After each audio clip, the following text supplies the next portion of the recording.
Afternoon, rockers. I recently was going around the web, and being the fact I'm living in Bangkok, Thailand, I was kind of shocked to see I'm apparently a gang member, a 37-year-old gang member. I just see this as more attack of this administration's attack on the middle class and suburban lower class whites. It's just constantly going with all types of responses. The Black Panthers stand outside voting things, and the Department of Justice does nothing. They're more concerned about getting more votes and allowing various groups in and alienating other groups.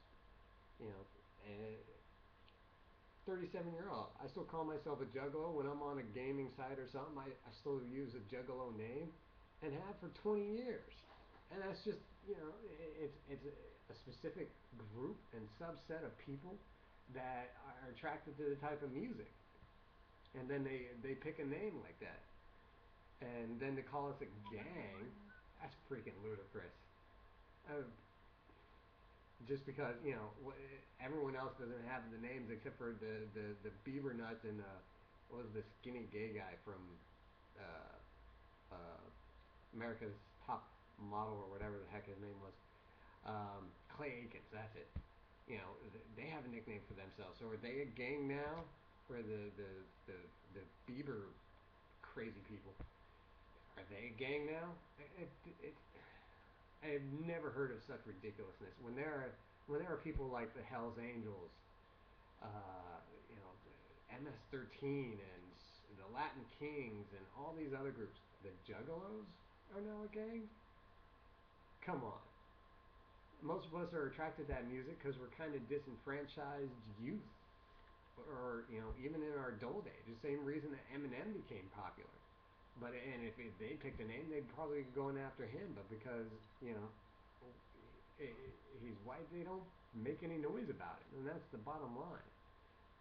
Whenever they went after NWA, it became a huge thing because it's black people and we're sorry. Oh my God, we're gonna fix it. Golly gee.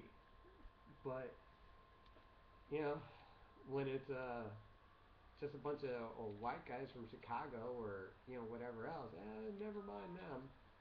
They're white, and it's pretty insulting. Especially like you said, I saw a response or something from the ICP, and some guy, and I remember this when I was in my early 20s, being at a place. A guy had a juggalo tat. And that guy gets pulled over now. He's got family, kids. He's probably, he worked in IT as I do.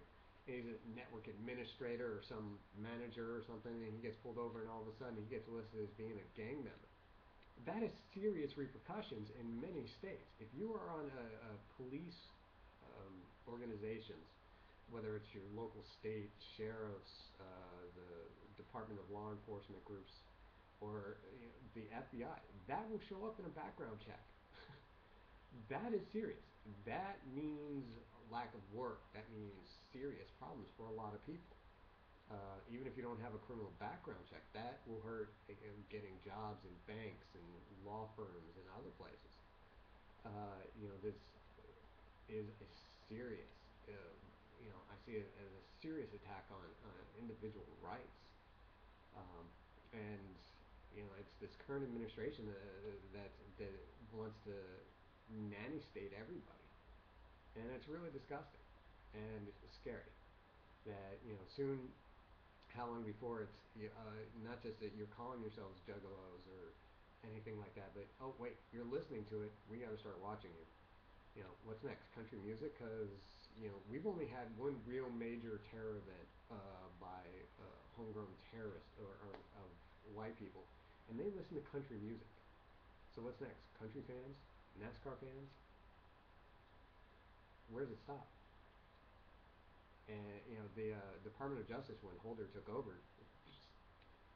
made a report about how the white Americans were becoming more militarized, whichever. And that's a scary thought. We have homegrown terrorists of Muslims and that are taking over communities. Like in Minneapolis, the Somali community is afraid of their own priests, clerics. A Somali friend of mine who immigrated here, running from the Sharia Muslims or Islamo-fascist, uh, ended up there first and had to leave there because the same thing was happening. And all of a sudden, you know, they spent more time on the people like the Tea Party and other things. And if you're not scared, you should be, because they've gone after people who identify with music for a name. That simple. As a group, not there's not an organized group of a gang, and I was so insulted by them calling the Latin Kings a enfranchised or whatever gang. Obviously, they've never been to New York um, or Florida, uh, so to insult the people of both groups, the real gang members, the Bloods, the Crips, MS-13s, and to lump in these other people who, most maybe they hang out, they like the same music, and guess what? All gang members in one area probably listen to the same rapper, or at least the same rap type. So it's insulting and it's idiotic. And write the FBI, write the Department of Justice, and stand up for your rights. Pretty much it. Because that's what rock is about, is standing for your rights. Rock on.